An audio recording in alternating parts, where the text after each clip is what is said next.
What's the outlook for international and cross-border M&A? Joining me is Martyn Curragh, U.S. Transactions Leader for PwC. Thanks for joining me.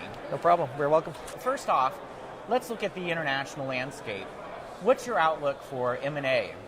So I think in the U.S. market, we've seen early signs of an improvement in M&A activity.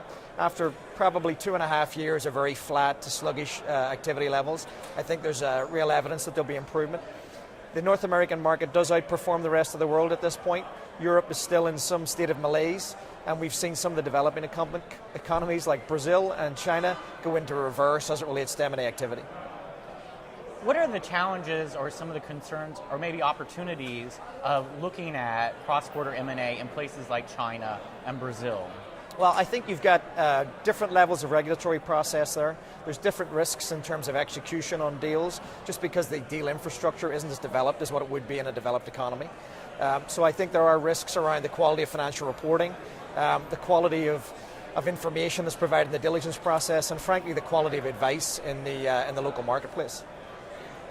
When we look at Europe and we look at potential deal activity there, is there an opportunity with lower valuations?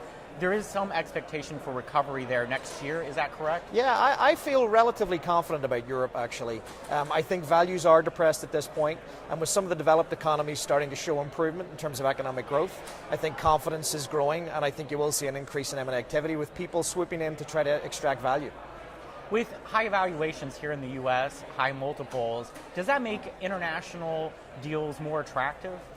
Somewhat, although I don't know that people base their acquisition strategy purely on valuation in their domestic market. I think where I see it being attractive is there are strategic opportunities to get into new markets or push new product into new markets. One of the biggest concerns is the United States is a mature market, and so any kind of growth is going to come at the expense of somebody else. Is that really the big reason behind a lot of cross-border M&A trying to get into these new markets? Well, I think it all comes down to the quest for growth. If you're a CEO, you have to drive growth. I think the U.S. economy, while growing, is growing very modestly, and I think the opportunities, therefore, are created by trying to get into new markets and push new products into those markets and drive accelerated growth.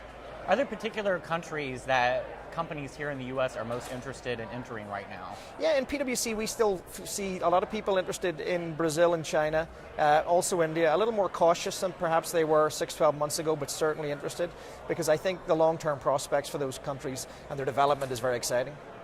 Now, China has been mentioned as a wild card in the economic picture, particularly when we start talking about levels of debt. What's your take on the Chinese situation?